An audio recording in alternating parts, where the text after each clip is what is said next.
said hello to Kwity Paye, who became the first-round draft pick to sign on Thursday. The Jets welcome their second overall selection, former BYU quarterback Zach Wilson, who wasted no time getting to work. Jets new head coach Robert Saleh had this to say about his new QB. The one thing about this league is there's pressure on everybody. Everyone's under the gun, and I get the quarterback has the most eyes on them. But we're all under pressure to make sure that we're all helping each other have success. To hide them, to shield them, it's impossible. If you do that, you're wasting time. The biggest thing that we're going to try to accomplish is to make sure that we're growing as a football team first. And obviously the questions about the quarterback, how he plays, the scrutiny and the critique that he gets, I get it. That goes with the position. But it's our job as an entire organization to make sure everybody, all 53, are lifting one another, and the entire organization is lifting all 53 in order to get us to where we want to go here in the future. All right, that was Robert Saleh, the new Jets head coach. I'm joined by M-Rob, Hawk, and Mike G. M-Rob, we're going to kick this off with you. Can the Jets compete in the AFC East this year? What's going on, Steve? Yes, I do think the Jets can compete. I mean, I love the pick in Josh Wilson. I love the fact that Joe Douglas is building the offensive line, all of those things. But I think you saw it in the way Robert Saleh kind of answered and handled that question, right? He basically took the pressure that goes along with a first round pick or a second overall pick at quarterback, and he took that pressure and he spread it across the entire team to ease some of the anxiety from his young quarterback. But I mean, you just look at his roster with Corey Davis, Denzel Mims, Jamison Crowder, along with Mekhi Becton, and some of the things going on offensively. I think this offense is going to be a lot better. Now, that's not saying much, being that they were last in almost every statistical category, and I think that carried over to the defense as well. So I think once the offense gets a little better, you're dealing with a defensive head coach and Robert Saleh. I think this Jets will be able to compete, but I still think my Buffalo Bills own the division. Now, look, do I think the New York Jets got better? Absolutely. Do I think they're going to contend? That's a tough one for me. I feel like they added a lot of pieces to the puzzle. They got better in a lot of areas. I think Robert Saleh is a genius, and he is going to turn this organization around. But this is a division that belongs to Josh Allen. If you look across it, the Patriots got better. The Dolphins got better. Yes, the Jets got better, but you can also argue the Bills got better. And they were one of the best teams in the NFL last year. So while I do think he will turn the culture around and the organization, get them back on a winning track, I don't think it happens this year from this division. Yeah, are the Jets going to compete? Are they going to contend? No. And I'm not hating on the Jets. I think what they've done this offseason has been smart. They got their Zach Wilson, like they did with Sam Darnold a few years ago, except this time they're surrounding him with pieces, drafting Elijah Moore, the slot guy out of Ole Miss, who I really like, Michael Carter, the running back out of North Carolina, Vera Tucker to help the offensive line. These are the things that they needed to do for Darnold and didn't, so they've learned from that.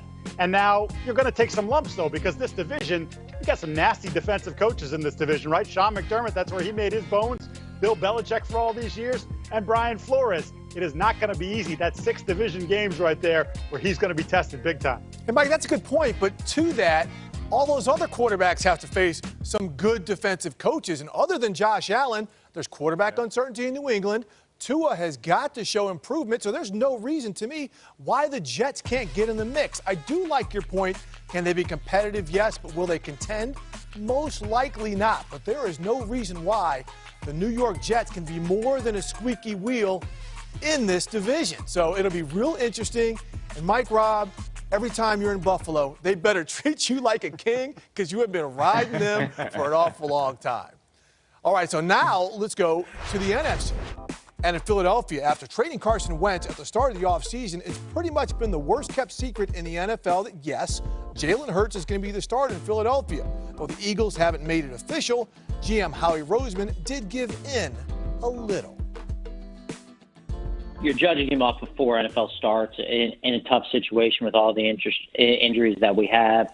You know, we want to see him grab the job and kind of run with it and see what you do over a period of time. And I remember you told me this a long time ago, you know, the best body of work, the more you can see a player play, the more you can make decisions on that player. And I remember we talked about this when we were talking about, even extending players early versus getting the full body of work. And I think that applies here to Jalen. We want to be in a situation where we get as much information as possible, give him the best opportunity, build that offensive line, give him the right weapons, put him in a system that really maximizes his ability, and then go from there. All right, excited, surprised, buzzing, all words to describe the Colts draft room when Kwity Paye fell to them at 21. Paye and the rest of the rookie class arriving in Indy today, but all eyes continue to be on quarterback Carson Wentz as head coach Frank Reich spoke about the situation Wentz left behind. I don't think the drafting of another player sent Carson, in a tailspin. I think there was, I think it's complicated. I think it was a lot of different dynamics.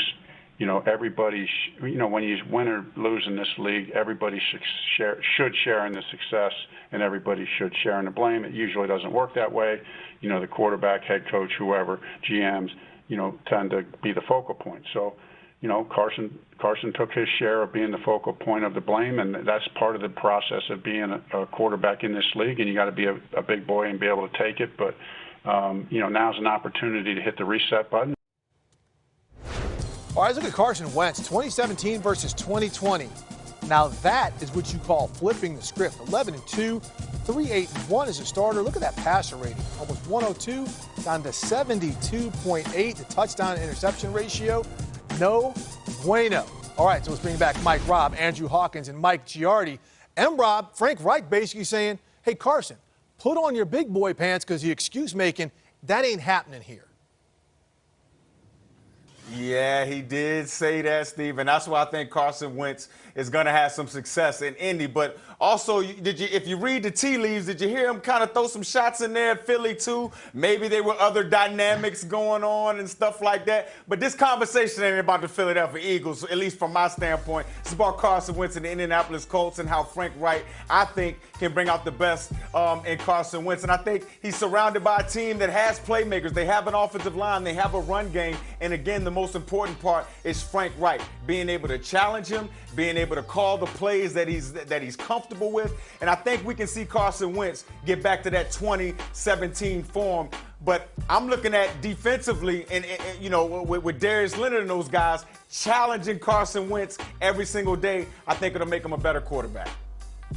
Rob, I don't know that we know what Jalen Hurts is yet, right? It's all about promise and potential there. He hasn't had enough time in the NFL to figure out what he's going to be. But we did see what Carson Wentz could be in 2017.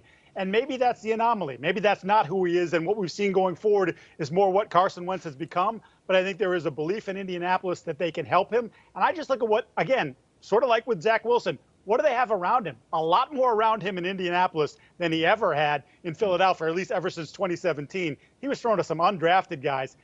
Now all of a sudden he's got some real playmakers, and I'm really excited to see how that meshes in Indianapolis. Yeah, I was thinking the same thing. I mean, if you look at Jalen Hurts and Carson Wentz, it's not a matter of who's the better quarterback. Yes, Jalen Hurts came in last year and had success, but the reality is Carson Wentz goes to a better situation. They have a defense. They have an offensive line. They have a run game. This entire team isn't going to just rely on whether or not Carson Wentz is having a great day in the air. Also, he's back with Frank Reich. You look at what Phillip Rivers did a year ago, where he had a rejuvenation in his career from the season before, and it wasn't because he got better. It was that he went to a situation where there were already pieces in place, and I expect the same thing out of Carson Wentz. Yeah, Hawk, look, I think to say Jalen Hurts, who's going to have the better season, I think it's Carson Wentz. I mean, Jalen Hurts has a lot of things to work through. Carson Wentz, look, he's got a better organizational structure from GM down to the water boy. He's got a lot of talent around him. But look at the division, guys. Look at the AFC South. Other than the Tennessee Titans, are the Jags coming up on them? Are the Houston Texans coming up on them? If Carson Wentz can't get it done this year, then I don't know what's going to happen with Carson Wentz. This is a lot on Carson Wentz. And the other thing that is so key about all of this with Indianapolis, and Mike Robb, you alluded to this, player accountability. He is not going to be able to make a turn in that locker room without guys saying, hey, you need to step up, or good job, well done. All right, thanks a lot, guys. We've got plenty more left in the show, but for the latest headlines, Let's bring in our Tom Pelissero. And Tom, we know the players had a big conference call today, and Tom Brady, the GOAT, had something he wanted to get off his chest. Steve, Tom Brady delivered a roughly 6-minute speech on that all-player call, urging his fellow players to stand united and have very intense negotiations with their coaches about off-season work rules at a time the union continues to urge players to boycott. Brady pointed to the all-virtual 2020 offseason as a better way to do business. Also said the NFL is the only pro sports league that has what he called overly competitive drills in the offseason, adding there's no bleeping pro baseball player that's throwing 95 miles per hour in mid-December. This is not the first time that Brady has been involved on a union matter. He was one of 10 named plaintiffs in the antitrust lawsuit back in 2011 that helped end the lockout. He's also the same guy that was organizing workouts with his teammates last offseason amidst COVID-19 in defiance of the NFLPA's recommendations. Now, there are multiple teams where the players have already met with the coaches and found some kind of a middle ground. The Dolphins agreed to shorter work days and walk-through type of tempo in their practices through the course of OTAs. The Packers got their minicamp moved up by a week and also the ability to go virtual for 2 additional weeks of OTAs. Now, attendance has varied from team to team, Steve, through the course. Defensive end Patrick Jones II, but let's bring in that first-round pick, Christian Darrisaw. Christian, welcome to NFL Total Access. And look, from one FBS scholarship offer to being a first-round draft pick, what about that journey? It's been crazy. Just like having that chip on your shoulder really just like got me through everything. Not knowing where I would be at and how fast it will happen, and for it all to happen this fast, it's been a long ride for sure. I'm sure, you're only a week and a day out from hearing your name called, so it's had to be exciting. But look, General Manager Rick Spielman said they were getting nervous that you weren't going to be there at 23. What have some of the conversations been like, and as far as them reassuring you, we got our guy? Just like a lot of excitement, really. As soon as I got in the facility, just seeing everyone from the owners, the GMs, the head coach, it's like you can really feel like that love and like they wanted you, and the field wanted, and for the Vikings to take a chance on me, it's like a great feeling for sure. I'm gonna go out there and give them my all. So tell me this, they've run the same type of run blocking scheme fit that you did at Virginia Tech. It looks like you are a plug and play guy, but do you feel you need to earn that position? Yeah, definitely. And I feel like I'm gonna go out there and work hard every day to earn a position. I don't want anything given to me. I never had anything given to me, so whatever situation I'm put in, I know I'm gonna go out there and give them my all and make the best out of it. So we're gonna see what happens. All right, for all the people wanting to get in on the fun, what's your jersey number going to be? I'm rocking 71. 71?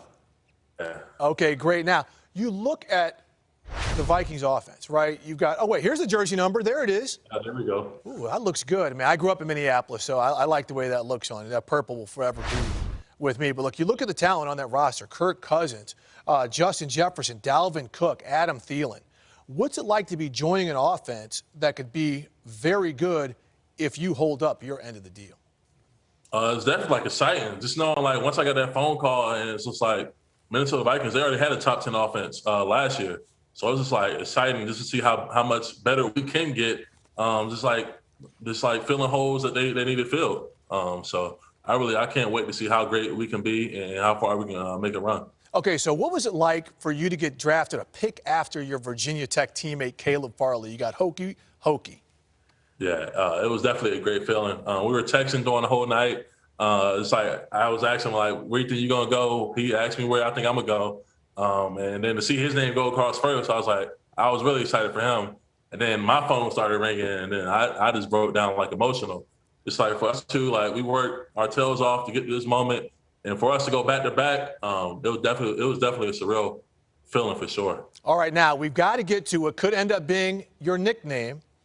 Yeah. The lemon pound cake thing. We hear that you're a monster in the kitchen, but they say your specialty is a lemon pound cake. What is the story with that? And might you slip Mike Zimmer a slice or two to get into good graces?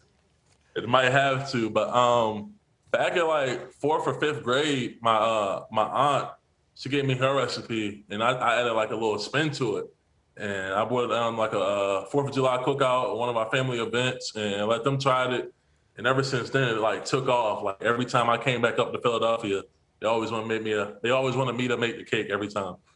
Okay, you're not off the hook that easy. What is the secret ingredient? I can't tell you Come on, man. Come on.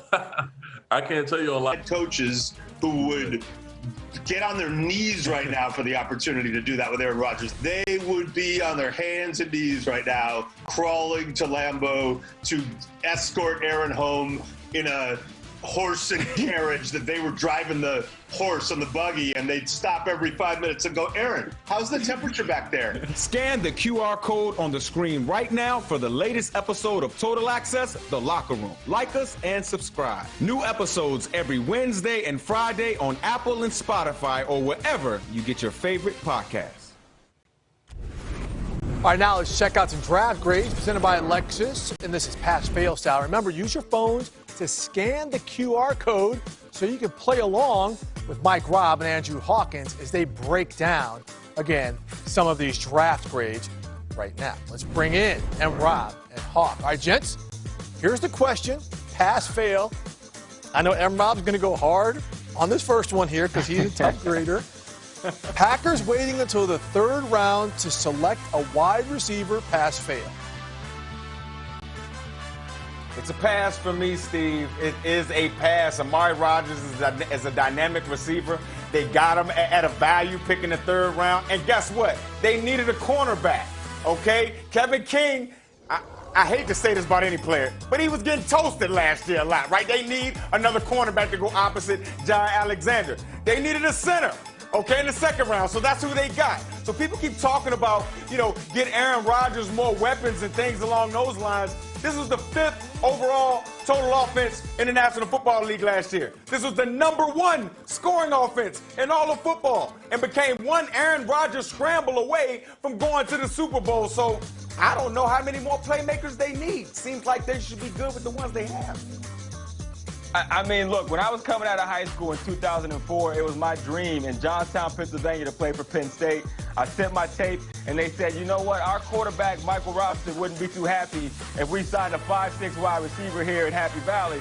So I ended up at Toledo, Mike Robb. So you, if anybody, should understand you got to keep your quarterback happy, okay? They should have gone into that draft and drafted a wide receiver early, okay, Mike Robb? This is a fail for the Green Bay Packers. We all seen the report. The right answer here was to get him a receiver early, a receiver-heavy draft. Amari Rodgers is great, but they could have got an even better one in the first round, I'm sure.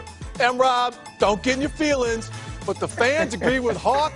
68% fail, son. Man. All right, let's go down to the next question. We're not done. We've got other react. times. There's going to be folks hating on you, Mike. All right, the Seahawks had 3 total selections in the draft. Mike Robb, pass or fail? Oh, I know I'm going to hear from this one. I'm going to say fail on this one simply because Seahawks. It was only 3 picks. Okay, it was only 3. I expected maybe John Snyder, Pete Carroll would take that, Dwayne Eskridge, which I love. I think he's going to be a dynamic weapon to this offense. But I think maybe in the second round, maybe they could have traded back, got more picks, maybe still pick this guy up. You know what I'm saying? That's the only reason why I'm going to say a fail. But this kid is dynamic. Now, I'm not saying I don't like him, but I just think you could have got him a little later, Hall.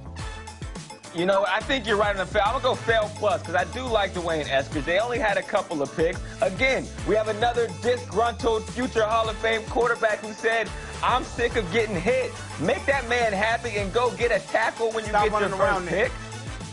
No, protect him. Stop running around there, Give him some guys out there. Stop running around, Russell. You know, it's a fail plus. He got I don't know if guys. that's a grade, but that's Who what is I'm going DK with. Metcalf? Hold up. That's Who what is I'm DK saying. Metcalf? Who is Tyler Lockett?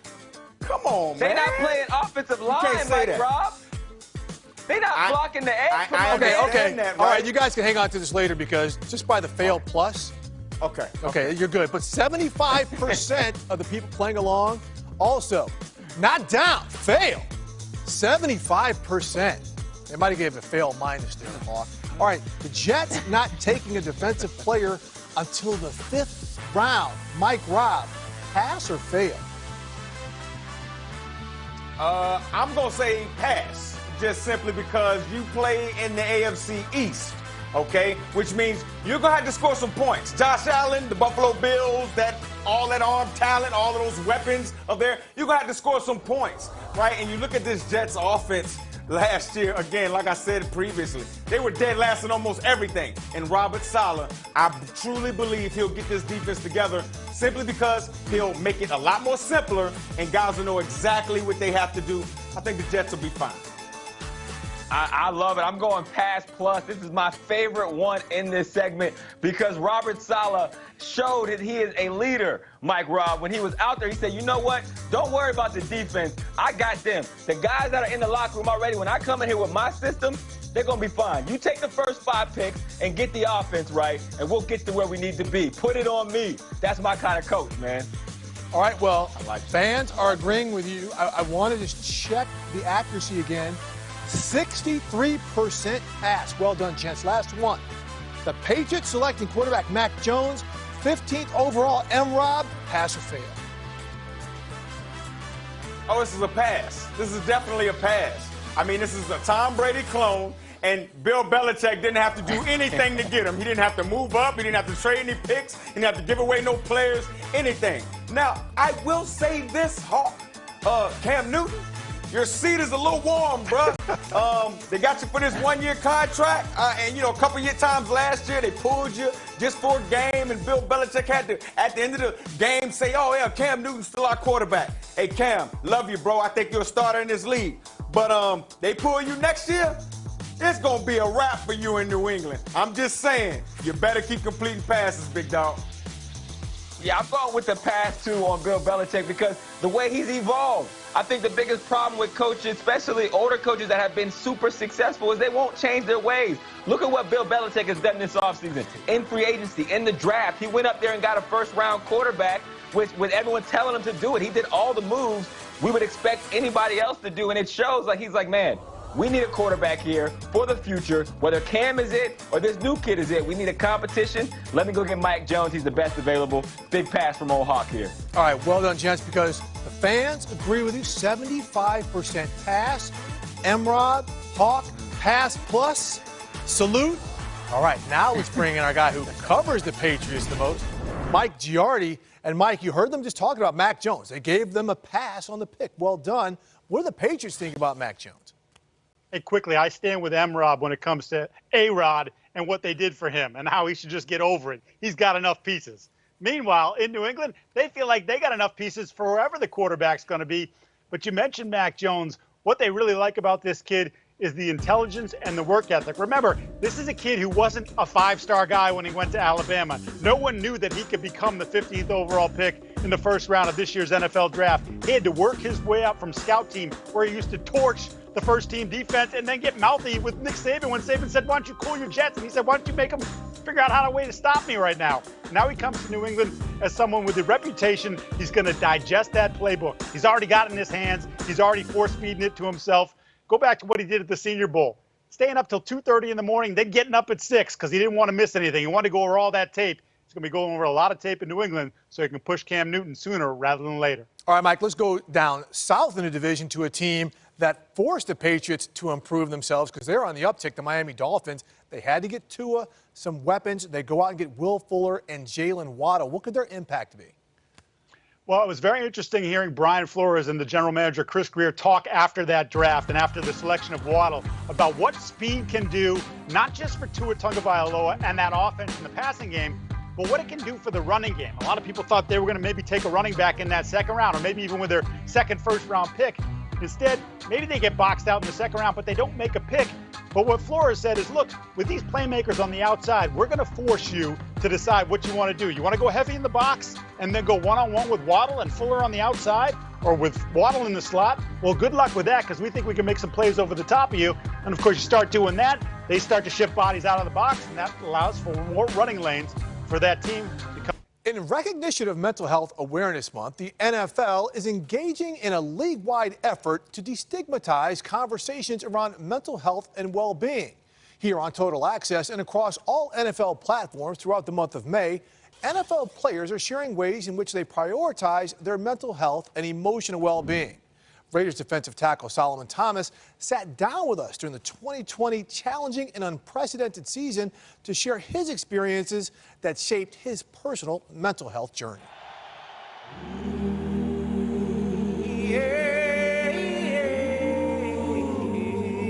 So my mental health journey goes back a couple years ago. My big sister Ella died by suicide in 2018. Kind of just flipped my family's world upside down. We kind of didn't know where to go, didn't know what to do. Felt like I was running in quicksand. Just didn't feel like myself. I didn't really care to wake up, didn't really care to go to sleep. It was kind of just going through the motions, and had my general manager, John Lynch, come talk to me and ask if I needed help. And that's when I realized that, I need help, and I need to make my mental health a priority. To stay mentally healthy, one of the things I like to do is to read a book. Reading helps me with my mental health because I'm an overthinker, and it really just lets me kind of zone off and get off my thoughts. It lets me escape whatever reality I'm in and just let me kind of be in my own little zone where I don't have to really worry about anything but the book I'm reading. We're looked at as these big, tough, strong guys, who have it all together, especially in a sport like football that's very macho. We're struggling too. I'm a professional athlete. I've fought through depression before. I fight through anxiety. And the reality is that everyone goes through this every day, that, everyone is experiencing mental health problems, illnesses. And it's okay to not be okay. It's okay to feel weird. It's okay to feel awkward. It's okay to feel sad. It's okay to feel depressed. These are emotions that we all go through, and we need to embrace these emotions and have ways and methods to work through them.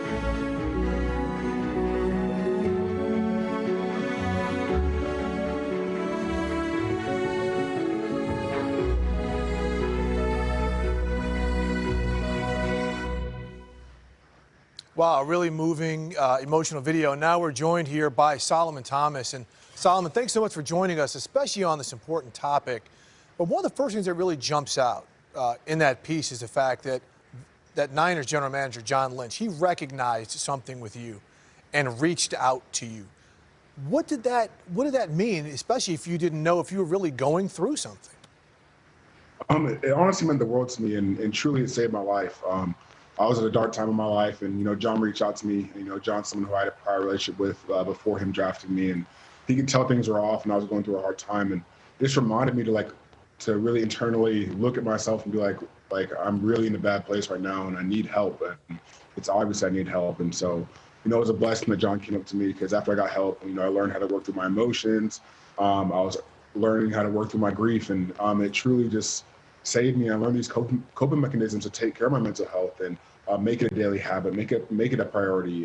And we're not taught how to talk to our emotions. We're not taught the language to talk about mental health. And therapy really helped me. So I'm very blessed to have gone through that with John. Look, we've just gone through a lot with the coronavirus, keeping people inside, people losing their jobs, the economy being what it is. People are dealing with a ton right now. When they see a piece like that, or they read your story, what do you hope that they take away? I hope they understand the importance of mental health, and that, you never know what someone's going through. And, in our world, we look at it as a burden to be sad or angry or, not in a great mood. And so people suppress that and they hold it down. So I'm just trying to make sure people know that it's so important to talk about these things, that, we need to put our mental health first and make it a priority, and normalize it, because everyone in the world is going to go through mental health sometime in their life. Mental health doesn't discriminate. It's inevitable that sometime, we're going to go through anxiety, feel sadness, feel anger. And I'm just trying to make sure that people understand these emotions are so important, and that we have to, sort through them and search through them and honor and embrace them. We have to understand sadness is just as important as happiness, or just some anger is just as important as being joyful. I'm just trying to make sure people know that these are things that we have to do, and that it's okay to not be okay. It's okay to feel these ways. That there's help out there, and that you're loved, and that you're supposed to be here, and you're wanted here, and you're not alone through this fight. So we saw on your T-shirt in that piece, "End stigma, change lives." What about that message, and what about what it means to NFL players and everybody else? That message means a lot to me. I partner with End Stigma, Change Lives to end the stigma and to change lives. I personally went through the stigma myself after my sister died by suicide in 2018. I thought I had to have everything figured out. I thought I had to be strong and tell everyone, hey, I'm good, hey, I'm okay, when I wasn't okay. And, I felt that stigma keeping things inside. And, it was so important for me to break out that stigma to get better and understand that, it's I have strength and I am strong because I sort through my emotions and because I'm vulnerable. That's what makes me strong. Not being tough or strong. That's not what it's about. It's about being vulnerable and about honoring our emotions, going through them, and letting people know how we feel. Because in reality, most of them are feeling the same things, and they need to talk about it too. So we can have those life-saving conversations. Just walking through the street. Well, Solomon, look, you and Dak Prescott and Darius Leonard and Hayden Hurst, you've been outspoken about this. Like you said, it's a very important thing in the NFL. We see the Indianapolis Colts taking initiatives as well to address this in other teams. We want to thank you for raising this awareness and spending some time with us on this subject today.